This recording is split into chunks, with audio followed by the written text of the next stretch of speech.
Hi everyone, I am your mentor CP. Welcome to our brand new channel CP Sir Official. आज के session में हम लोग प्रतिरोधों के समूहन को पढ़ने वाले हैं बच्चों।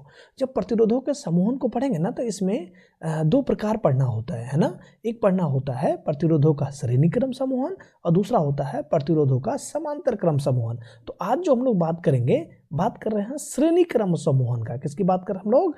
श्रेणी क्रम समूहन का। तो इसका स्टेटमेंट क्या है बच्चों, आइए जानते हैं। जब किसी विद्युत परिपथ में पहले प्रतिरोध का, ध्यान दीजिए, पहले प्रतिरोध का दूसरा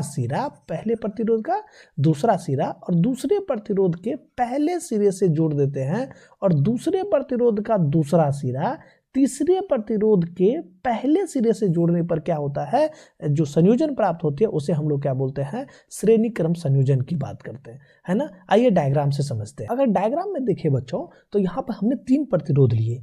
एक है R1, दूसरा है R2 और तीसरा है R3, जिसको हमने क्या कर दिए, एक यहाँ पर सेल से कनेक्ट कर दिए, बैटरी से कनेक्ट कर दिए बच्चों, जिसका विभवांतर कितना है V। आप जानते हैं अगर मान लो कि जो आपका प्रतिरोध है अगर वो आपका श्रेणी क्रम में हो तो यहाँ पर क्या होता है, जो विद्युत धारा है बच्चों वो समान प्रवाह होती है प्रत्येक प्रतिरोध से, है ना। और उसके जो विभवांतर होता है ये क्या हो जाता है, ये अलग अलग होता है। तो जो तीनों प्रतिरोध का विभवांतर क्या हुआ, यानी अलग अलग, तीन अलग अलग दिख रहे होंगे आपको। तो सबसे पहले हम यहाँ से लिख सकते हैं बच्चों, इसको डेरिवेशंस के लिए हम कह सकते हैं ओम के नियम से। किसकी बात करें बच्चों, यानी कह सकते हैं ओम के नियम से। अब ओम का नियम क्या कहता है बच्चे? ओम का नियम कहता है V इक्वल्स टू कितना, IR। तो जो आपको यहाँ पर बटा है ना उसको निकालने की कोशिश करिए। अब देखिए बटा कौन है, यानी आपका बटा है V1 V2 V3। आपके मन में विचार आएगा सर R1 R2 R3, नहीं रे, R1 R2 R3 तो हमने नामकरण करा है, बटा कौन है, यानी बटा है V1 V2 और V3। इसी V के बराबर होगा ना, तो V इक्वल्स टू कितना होगा, IR। और V1 इक्वल्स टू क्या हो जाएगा बच्चे, I1 इंटू बोल दीजिए कितना, R1। लेकिन यहाँ पर I1 किसके करीब हो जाएगा, I के करीब, क्योंकि आप जानते हैं जब भी हम बात करते हैं विद्युत धारा का तो विद्युत धारा क्या होता है, श्रेणी क्रम में प्रत्येक प्रतिरोध से जो प्रवाह हो रही है वो समान होता है। तो V1 क्या हो गया, I1 I इंटू R1। इसी प्रकार से आपका V2 कितना हो जाएगा, I और इंटू बोल दीजिए कितना, R2। और V3 कितना बन जाएगा, I इंटू बोल दीजिए कितना, यानी R3, है ना बात सही। तो यहाँ पर क्या बात बनता है बच्चे, अगर हम बात करें क्या कि जो कुल आपका विभव है, क्या बात करते हैं, कुल विभव। तो कुल विभव किसके करीब बनेगा, तो कुल विभव बन रहा है बच्चों, यानी V equals to V1 plus V2 और प्लस बोल दीजिए V3, है ना बात सही। V1 प्लस V2 प्लस क्या बन रहा है, V3 बन रहा है। अब यहाँ पर छोटी सी बात आ जाती है, V इक्वल्स टू किसके करीब है बच्चों, यानी IR के करीब। और यहाँ पर V1 कितना है, I इंटू R1, V2 कितना है, I इंटू R2, V3 कितना है, I इंटू R3। अब यहाँ से I आप कॉमन ले सकते हैं, तो I जब कॉमन लेंगे तो क्या बन रहा है, R1 प्लस R2 प्लस बोलिए कितना, R3, है ना। यहाँ पर क्या करिए, I को I से कैंसल आउट कर दीजिए। जब I को I से कैंसल आउट करेंगे तो आपके पास देखने को मिलेगा कि जो R इक्वल्स टू बन रहा है ये बनेगा R1 प्लस R2 अब प्लस बोल दीजिए R3।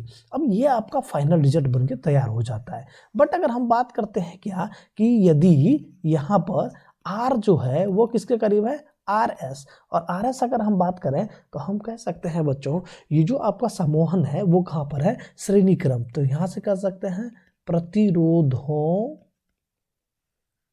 का श्रेणी क्रम समूहन, प्रतिरोधों का श्रेणी क्रम समूहन। तो इसीलिए बच्चों यहाँ पर जो R बनेगा वो किसके करीब बनेगा, RS। और RS किसके करीब, R1 प्लस R2 और प्लस बोल दीजिए कितना, R3। आपका ये बन के तैयार हो जाता है। यानी हम कह सकते हैं बच्चों अगर N प्रतिरोध हो, इसको ना समतुल्य प्रतिरोध भी कहा जाता है। क्या कहेंगे इसे, समतुल्य प्रतिरोध। अगर आप बात करें RS का तो हम RS को बोल सकते हैं क्या, यानी समतुल्य प्रतिरोध। समतुल्य यानी इक्वालेंट, है ना, समतुल्य प्रतिरोध। अगर हम बात करते हैं बच्चों कि क्या यही आता है, बिल्कुल नहीं आता है। अब आता क्या है, इसके बेस छोटे छोटे न्यूमेरिकल्स आते हैं, यानी शॉर्ट क्वेश्चंस की बात आती है। तो शॉर्ट क्वेश्चंस में क्या न्यूमेरिकल्स बनता है बच्चों, यदि मान लो n प्रतिरोध हो तो किसके लिए बात करते हैं, यानी यहाँ पर कहते हैं n प्रतिरोधों के लिए, n प्रतिरोधों के लिए। अगर मैं n प्रतिरोध की बात करता हूं तो यहां से जो बात बनेगा बच्चे वो क्या बनेगा, यानी बनेगा R1 प्लस बोल दीजिए R2 प्लस बोल दीजिए R3 डैश डैश डैश कहाँ तक चला जाएगा, Rn तक चला जाएगा, है ना बात सही। चलिए अब यहाँ पर आता कैसे, एक छोटा सा न्यूमेरिकल्स को देख लिया जाए। मान लो यहाँ पर एक प्रतिरोध है जो कितने ओम का है, 1 ओम का। यहाँ पर जो प्रतिरोध है वो है आपका 2 ओम का।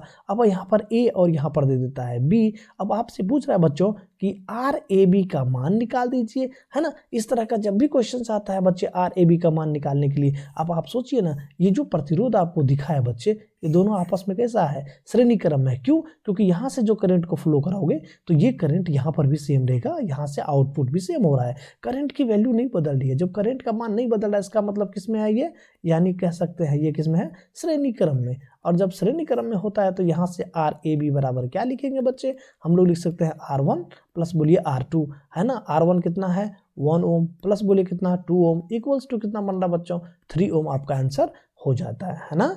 तो मुझे लगता है कि शायद ये टॉपिक आपको समझ में आ गया होगा, है ना। फिर अगले बार एक मुलाकात होगी नए टॉपिक के साथ।